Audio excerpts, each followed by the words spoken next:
Bonjour les amis, ravi de vous retrouver en ce 13e dimanche d'après la Pentecôte. Aujourd'hui, nous allons parler d'un thème très important qui est la foi. Alors, la foi a la même racine que d'autres mots tels que fidélité, confiance, croire. Et la foi est une des trois vertus théologales. Hein. Les deux autres sont l'espérance, c'est-à-dire la foi mène à l'espérance, et la foi et l'espérance ensemble font en sorte que nous sommes pleins normalement d'amour. Amour qui était le thème précédent donc, de la dernière vidéo. Hein, donc vraiment des racines communes. Alors si vous prenez foi, fidélité, croire et avoir confiance, dans notre vie de tous les jours, on a ça déjà pour certaines actions. Imaginez vous allez à la banque, vous allez faire un crédit, croire. Hein, donc la banque vous fait crédit, elle croit que vous allez rembourser tous les mois un certain montant pour la maison que vous allez acheter, pour la voiture, pour des travaux que vous allez faire. Elle a foi en votre capacité de remboursement. Eh bien nous devons avoir foi et confiance en Dieu.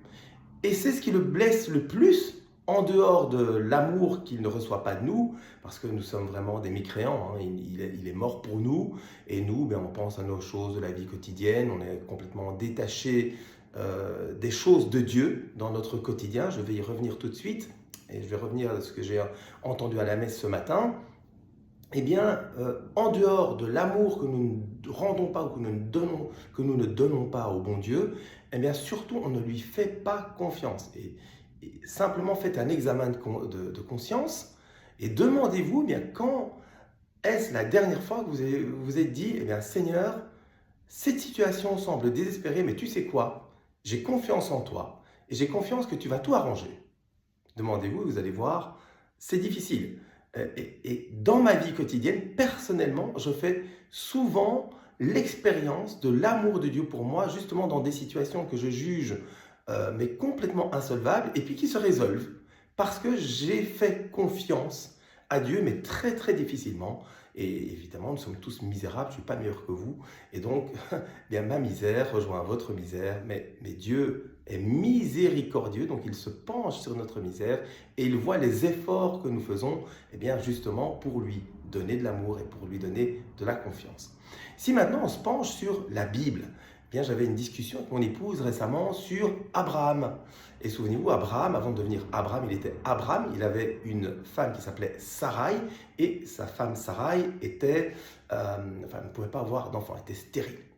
À un moment donné, il reçoit la visite de la Sainte Trinité qui lui dit, écoute, je reviendrai un jour et tu auras un enfant et ta descendance sera aussi nombreuse que les étoiles dans le ciel, sera aussi nombreuse que les grains de sable sur la plage.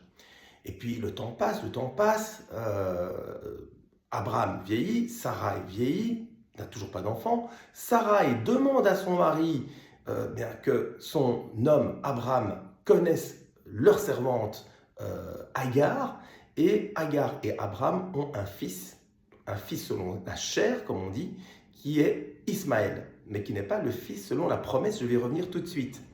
Et puis bien plus tard, Abraham et Sarai ont un fils qui s'appelle Isaac, et qui est lui le fils de la promesse. Abraham, qui est devenu Abraham, est très content, évidemment, mais voici que la Sainte Trinité revient et lui dit, écoute, sacrifie-nous ton fils, Isaac. Stupéfaction.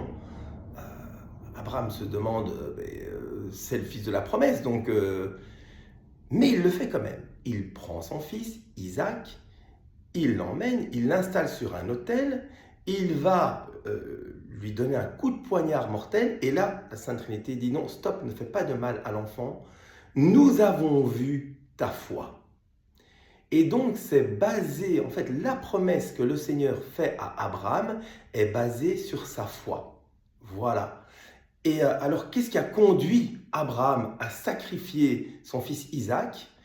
Abraham se disait, le Seigneur n'a pas pu se tromper. Isaac est le fils de la promesse, il me demande de sacrifier Isaac, il est capable de ressusciter Isaac, et donc je lui fais une confiance aveugle, et sa confiance est récompensée par la promesse.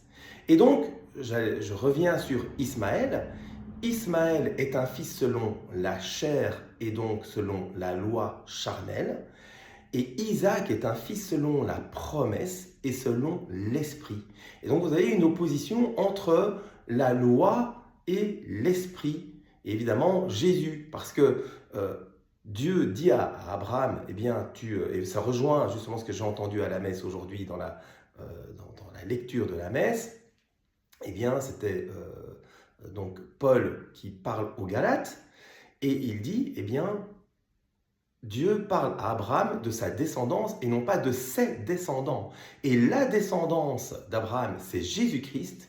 Et les nombreuses étoiles dans le ciel et les nombreux grains de sable sur la plage, eh bien, ce sont les croyants à Jésus-Christ. Donc les catholiques, les chrétiens catholiques que nous sommes. Voilà la descendance d'Abraham. Donc ça, c'était pour la première lecture. Ensuite, dans l'évangile, de quoi parle-t-on? On parlait aujourd'hui des 10 lépreux. On parlait des 10 lépreux, et alors ils entendent que Jésus passe par là, et ils demandent à Jésus, eh bien, guéris-nous. Et voyant leur manque de foi, disait le prêtre, eh bien Jésus leur dit, allez vous montrer au prêtre. En chemin, ils sont guéris. Seulement un des 10 lépreux revient vers Jésus pour le remercier, face contre terre, et le remercie. Et Jésus lui dit, mais parce que tous les autres n'ont pas été guéris. Et alors, il dit, écoute, voilà, ta foi t'a sauvé. Et celui qui revient chez Jésus, c'est un Samaritain. Un Samaritain, souvenez-vous, c'est une de ces personnes, la Samarie et les Juifs, les Samaritains et les Juifs étaient toujours en conflit. Pourquoi? Parce que les Samaritains étaient un peuple qui était en fait reconnu pour adorer d'autres dieux que le Dieu unique. Donc, qui mélangeait encore un petit peu tout. Et c'est ce Samaritain qui vient rendre gloire à Dieu. Alors, qu'est-ce que ça veut dire? Ça veut dire aussi peut-être que ce lépreux était de tous les 10, celui qui se sentait le plus petit, le moins digne d'être guéri par Jésus, mais lui vient vraiment le remercier. Et ça rejoint quoi tout cela? Pourquoi est-ce que les 9 autres ne sont pas venus remercier Jésus? Eh bien, parce qu'ils étaient déjà préoccupés à la vie future qu'ils allaient avoir, et sans se préoccuper de se dire, tiens, on va rendre grâce à Dieu, l'action de grâce, rendre grâce au Seigneur, et lui dire merci. Non, on est déjà préoccupé plus loin. Et ça rejoint notre nature. Nous aussi, dans notre vie quotidienne, eh bien, on se préoccupe de ce qui va se passer demain. On se préoccupe de notre quotidien sans englober, sans mettre Dieu dans nos pensées intérieures. Et le prêtre à la messe disait qu'il est crucial d'avoir une vie intérieure avec Dieu. Alors comment avoir une vie intérieure avec Dieu? Eh bien en discutant avec Dieu. Comment discuter avec Dieu? Eh bien par exemple en ayant des moments d'adoration fréquents où vous pouvez avoir ce fameux colloque particulier avec le Seigneur. Et donc là, quand vous communiquez, personnellement, moi au début quand je communiquais avec le Seigneur, c'était un monologue, c'était moi qui lui parlais.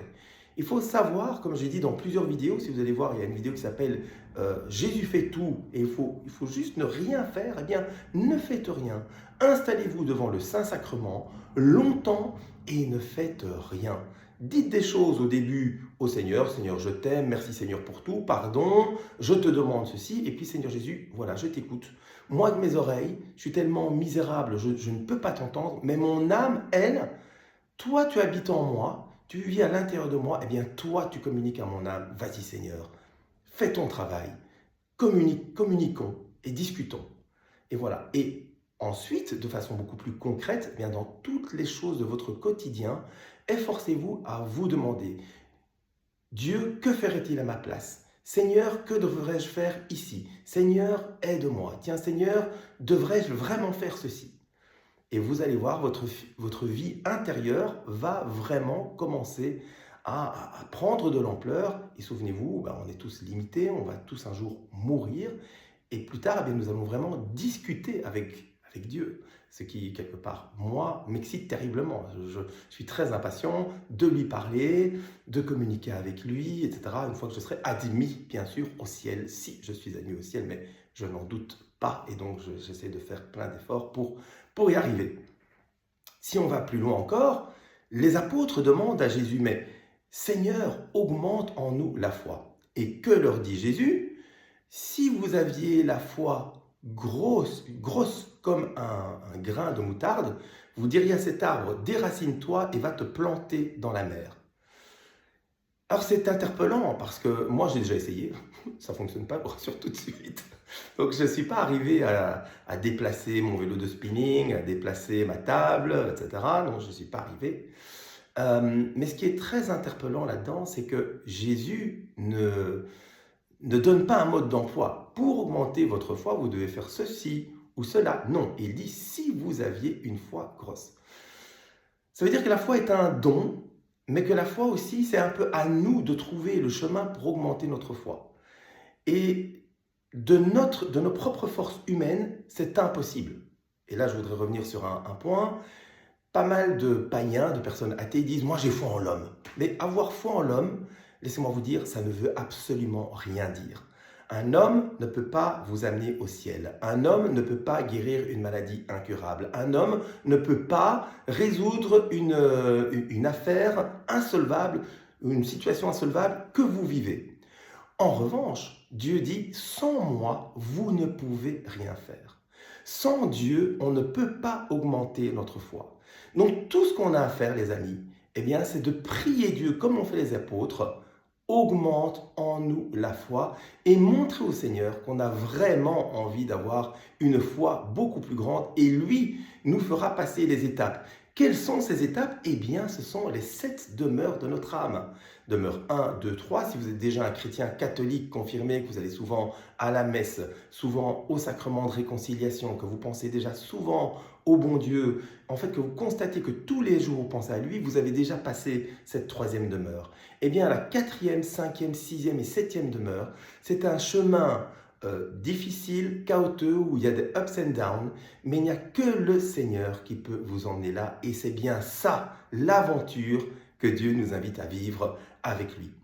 Enfin, je terminerai justement par une petite anecdote. J'étais en adoration hier, et donc j'étais devant le sacrement, et je dis, mais Seigneur, que vas-tu me donner de dire à mes amis via YouTube concernant la foi? Et puis il me dit, David, tire une parole. Et il y a toujours une parole devant le Saint-Sacrement qu'on peut tirer, donc il y en a plein. Et donc selon le hasard, vous tombez sur la parole X ou Y. Et je dis, mais non Seigneur, ça c'est moi qui m'imagine, je ne vais pas tirer la parole. Prends la parole, prends la parole, prends la parole. Et puis, je me dis, bon, allez, je prends une parole. Donc j'en tire une.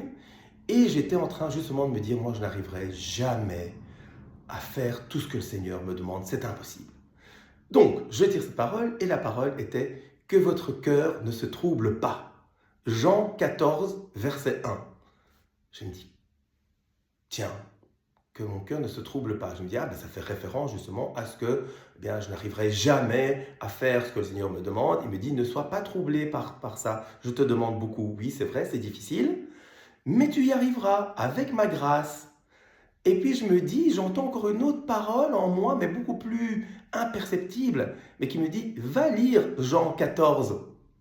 Donc je prends la Bible qui est aussi à disposition, je prends Jean 14, chapitre 14, donc verset 1, et effectivement, verset 1, que votre cœur ne se trouble pas, vous croyez en Dieu, croyez aussi en moi. Voici que je pars vous préparer une place auprès du Père, et pour me rejoindre, vous connaissez le chemin.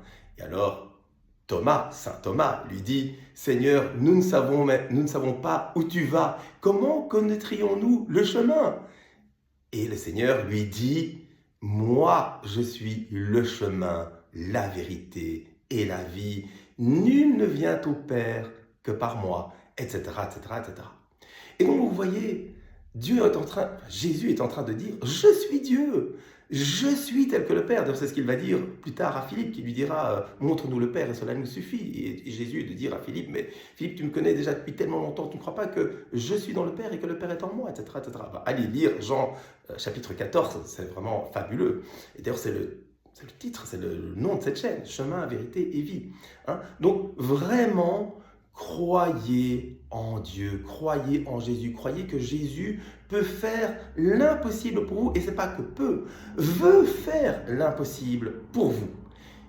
Tout ce qu'il faut, c'est lui donner votre vie tous les jours, le mettre à la place numéro 1. Vous vous levez le matin, vous mettez Jésus en numéro 1, vous faites directement un signe de croix. Vous vivez votre journée de tous les jours avec lui. Vous faites un chapelet, vous priez avant de manger, vous priez après avoir mangé, vous lui remettez toutes, comme je disais, toutes vos pensées de tous les jours et vous terminez votre journée en faisant une prière à Jésus, etc. Tous les jours. Et vous allez voir l'effet de Jésus dans votre vie. Moi, je le ressens, donc vous aussi, vous devez le ressentir si vous faites comme moi. Voilà, c'est aussi simple que ça. Et il se passe des merveilles dans ma vie. Évidemment aussi des challenges, hein, voilà, des épreuves, mais beaucoup, beaucoup, beaucoup de merveilles.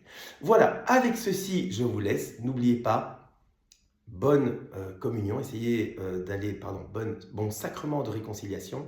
Essayez d'aller au sacrement de réconciliation régulièrement. Si vous êtes baptisé, si vous n'êtes pas encore baptisé, eh bien, faites la démarche, allez voir un prêtre et demandez le baptême. Ensuite, sacrement de réconciliation et puis communiez le plus souvent possible. Si vous avez la possibilité d'aller communier le plus souvent possible tous les jours dans la semaine, faites-le. Ça ne dure pas longtemps. En général, les messes de semaine, c'est 30 minutes.